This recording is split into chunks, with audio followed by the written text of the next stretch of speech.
All right, grasshoppers, we are back. We're all getting ready for the storm here in New York. I think it's going to be about like a fizzle out again, probably like 2 inches of snow. But here's I'm going to say a good friend, new friend of mine, John. How do you Foyal? Is that I'm saying that properly? Fuel. Yeah. Good. So John's a really interesting guy. We met through a mutual friend. We'll talk about all the things he's done. He's a real estate baron.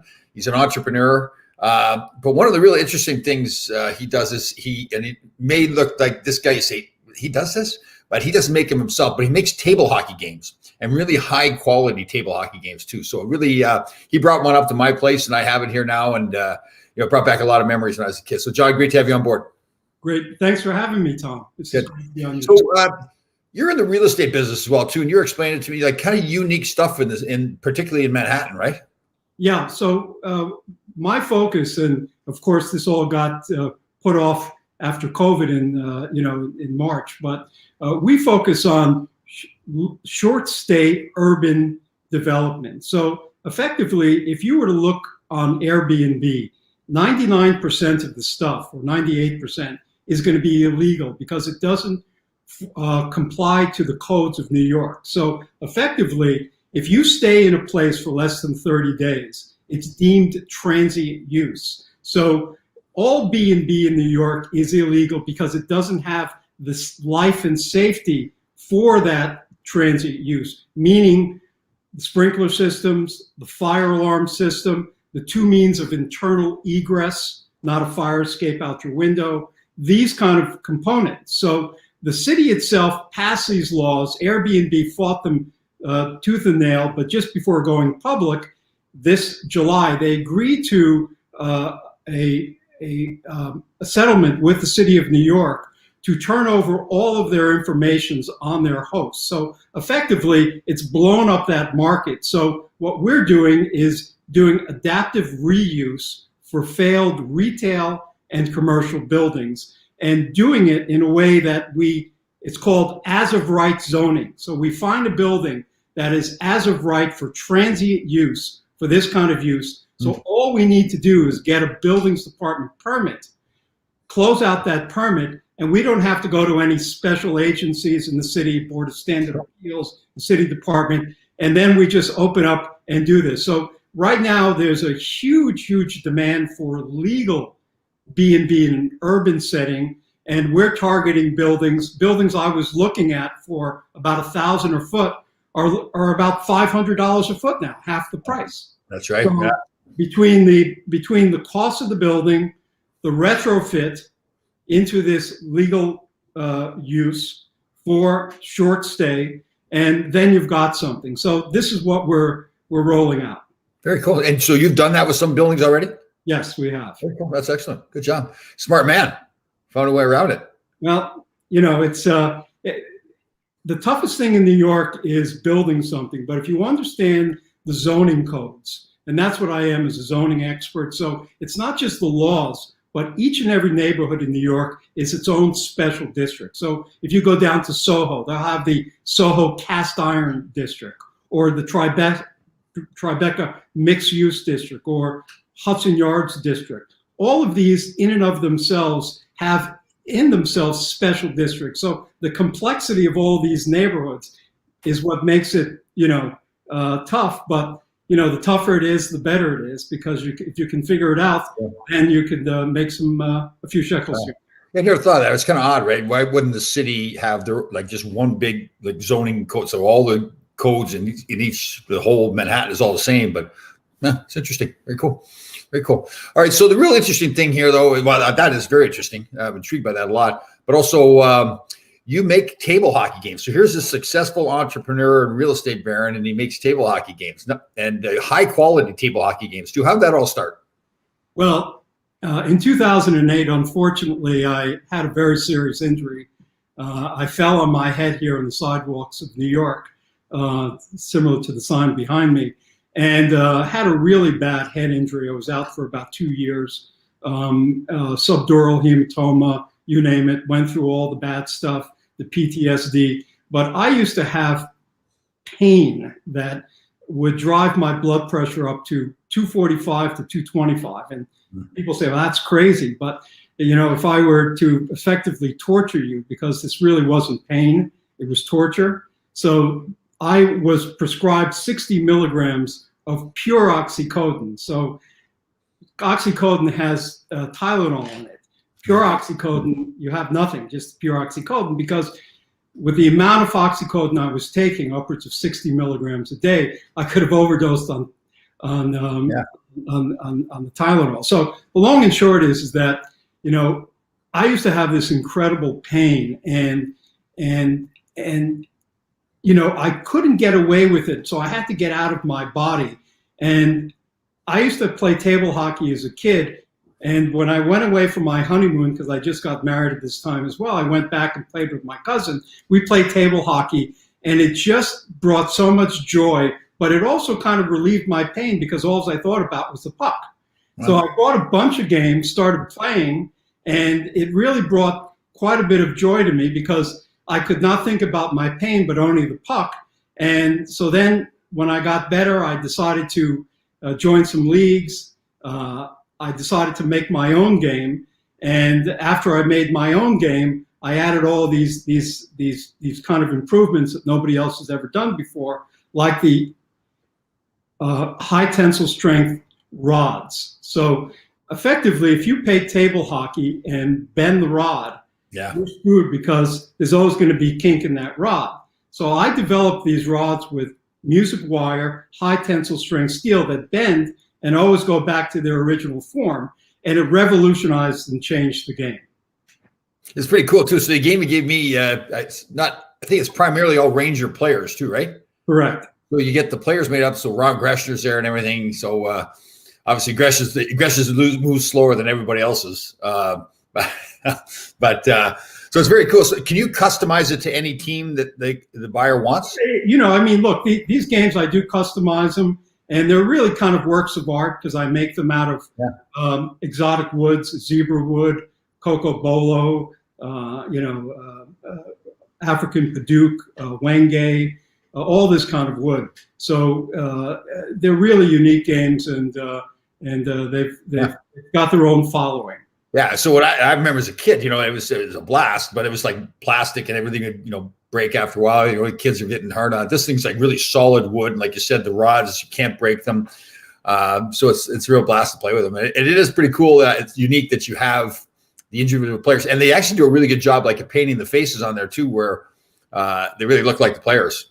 Like Ron Greschner's got a big nose on his and everything. So, So the games themselves, when we were kids and we got these games, most of the time we got them under our Christmas tree.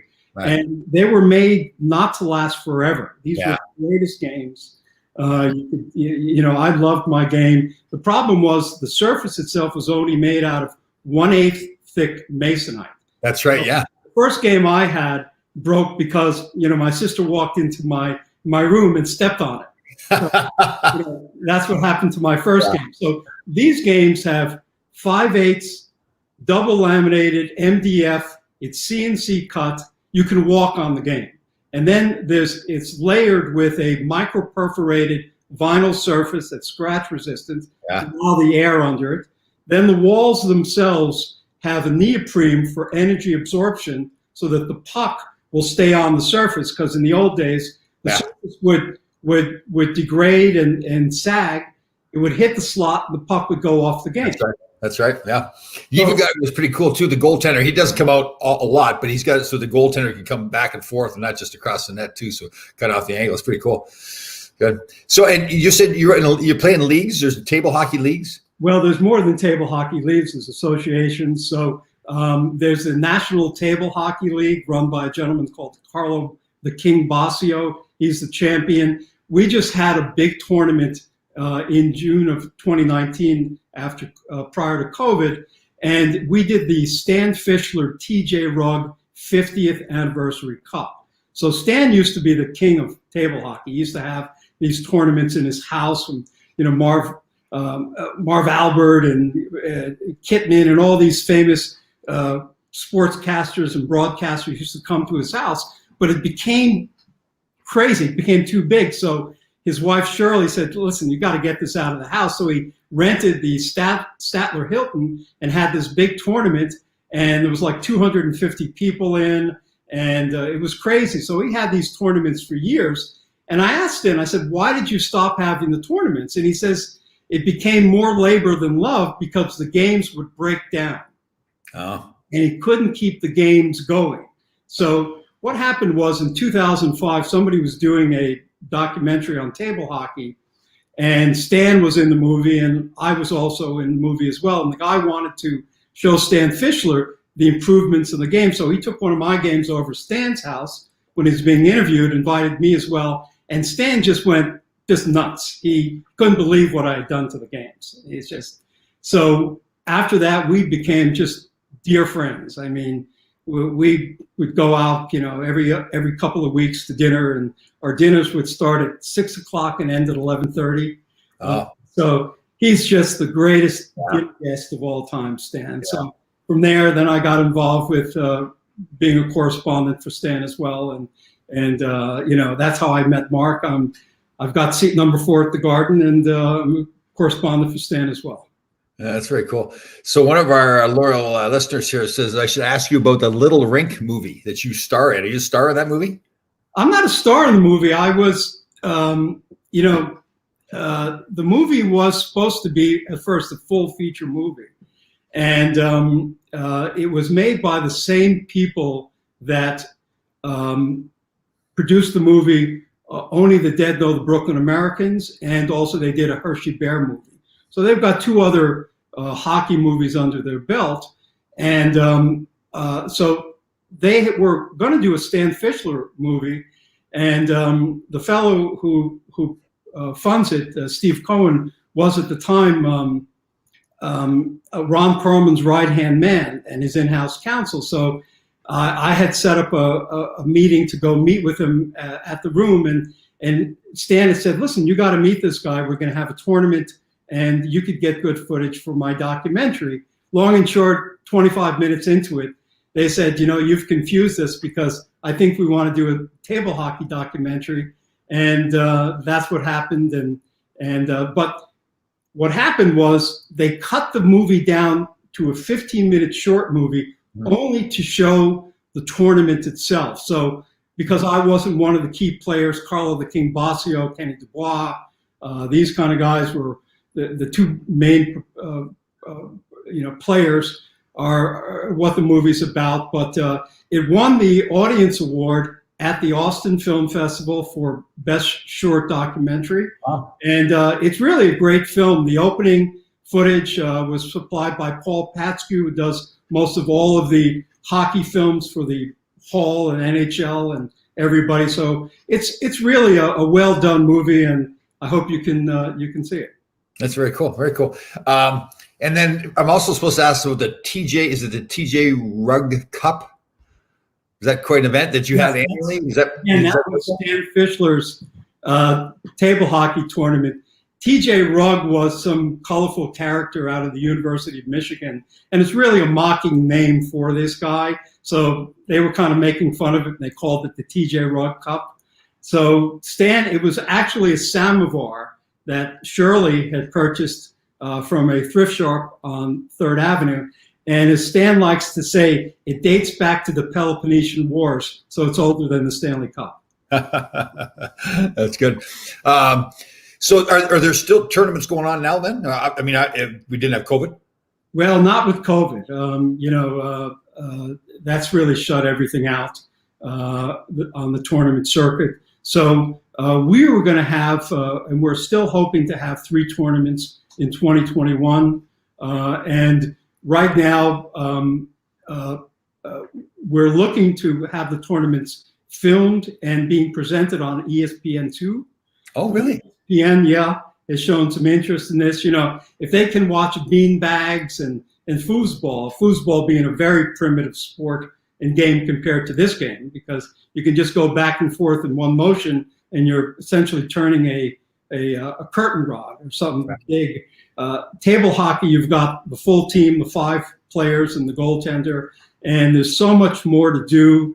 The tricks these guys, the professional players can do, will astound you. You won't believe Now, are they allowed? So they have to. Can they bring their own players, or there's standard players that go on the game?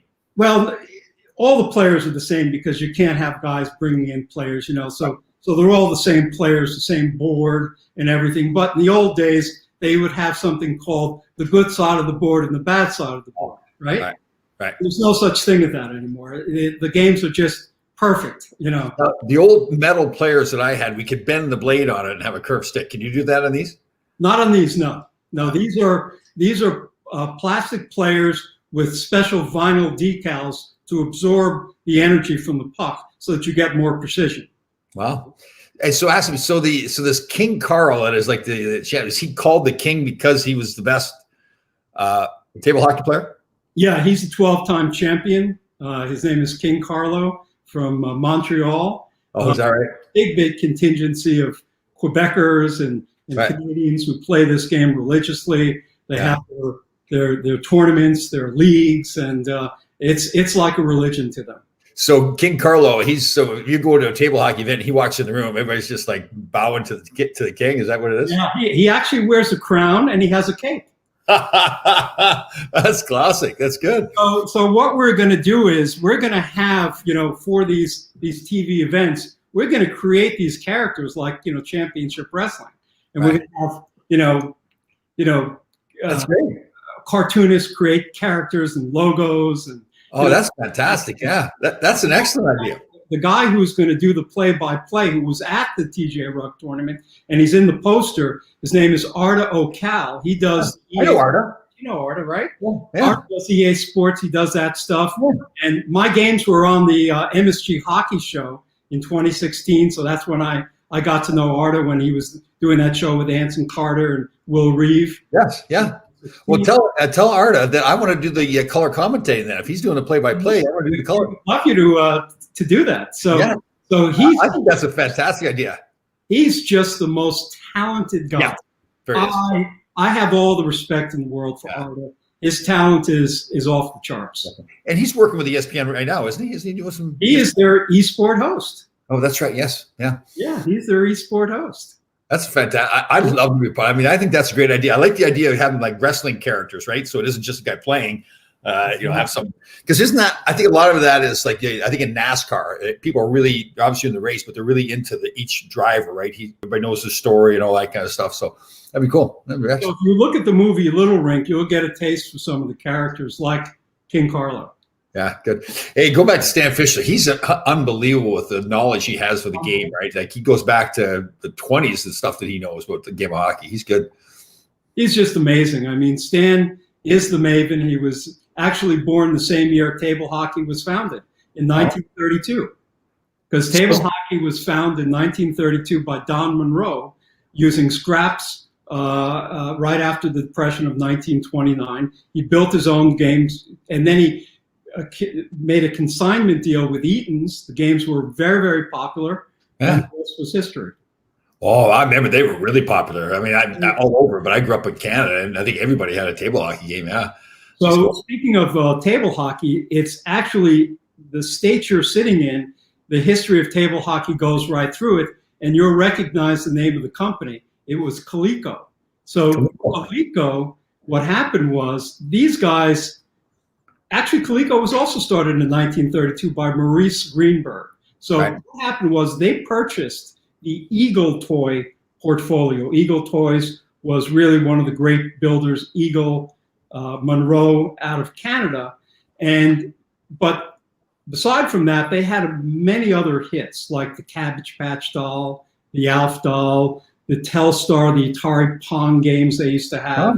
And so, but what they did was they saw the future of video games, because they had these little handheld Pong games, was going into computers. Now listen to the chutzpah of these guys. They decided to build their own computer. So their computer was the Atom computer.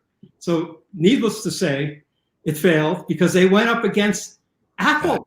Right. Think about it. Right? Because Apple was doing its thing. They created the Atom computer.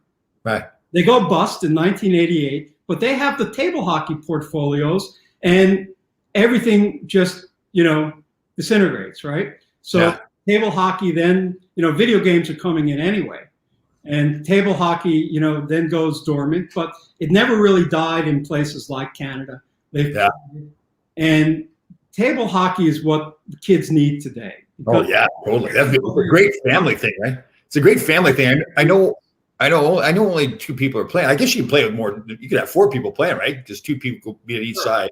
But just even if you're not playing, just the cheering for each other, and the trash talk and everything. The Rangers had that hockey town was it Penske's there, or where Penske's is now, and they had the table hockey there, and I was playing against the kids, and I was trash talking them bad, and then they'd beat me, and then they'd be rubbing it. It's a fun game to play. Hey, there's a good question here too from a listener here. How is table hockey sales going? Well, actually, my games, I don't really advertise, and there's a reason for that, because right now I really can't keep up with demand. Right. So to be quite frank, I'm looking to expand, and I was hoping to open a shop up in 2021 with CNC machines so I could meet the demand. We could start advertising. I want to try to bring the cost of the games down. Right now, my games are really kind of works of art. As a matter of fact, even John Ledecky has one of my games and hung it on his wall like a work of art. So the owner of the New York Islanders has a table hockey, and that's cool. Yeah. He does also. His partner, Scott Malkin, has a couple of my games as well. Huh? So, very cool.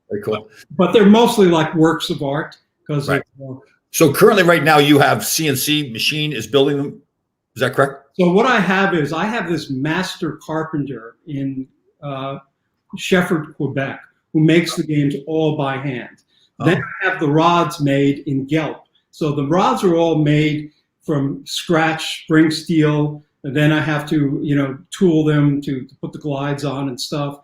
And then the final assembly is actually done here in New York. Oh, very cool. Very good. Excellent. So if people do, I know it's tough to demand. If people do want to get a hold of you to buy one now or get on a waiting list or whatever, how do they get a hold of you? So you can go to Soho Table Hockey, SOHO Table Hockey.